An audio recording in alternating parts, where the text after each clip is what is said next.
Amber, I have to buy something for a science project. Okay, I'll help you. Hi mom, hi sir. Buy our new product for only 300 pesos for a limited time offer. Of course, ma'am. This product is FDA approved. Pero next year pa. But I can reassure you that the first time you use this, you will feel the healthiness in your body already. Wala, I want to buy one. Oh, don't be ridiculous. Why would you even believe that? But it's so cool sa'yo. Never mind, I'll just go buy. Bye. Sir, go on, buy this product. It's evident that it's effective and tested. Sige, I'll buy the mga hapon. Thank you very much, sir.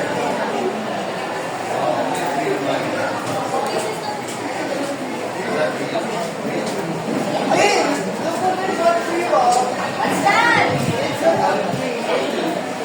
Looks sketchy, guys. This isn't legit. Okay, never mind. I'll wear it. One week later.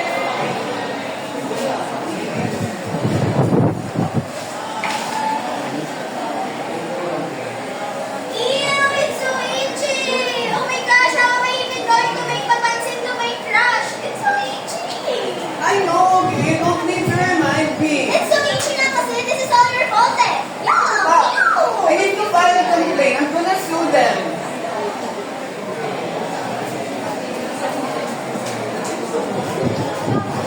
For question number 1, what is the nature of teenager's problem? The teenager's problem is that he purchased 2 health drinks from a company that obviously has scam with fraudulent marketing. The drinks caused both the teenager and his sister to develop red spots and rashes on their fingers, and now he wants to file a complaint.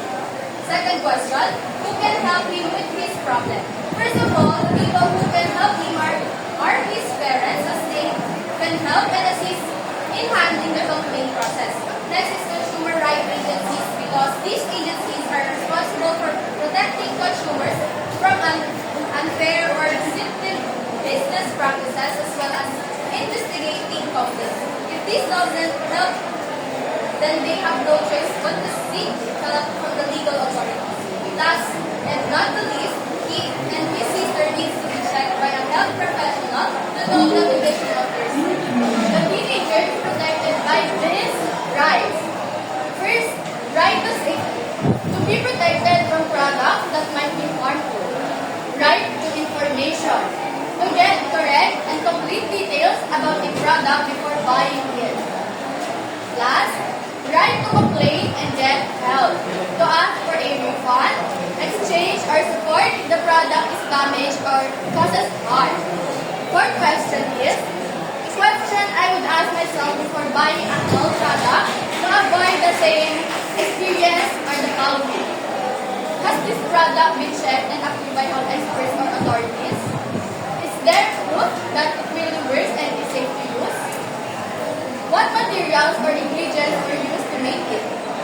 And can I trust the person or company selling this? For fifth question, as a grade 10 student, I can suggest that he report the issue to the DTI or another consumer protection agency. Second, I can help him gather proof like the receipt and photo of the reaction.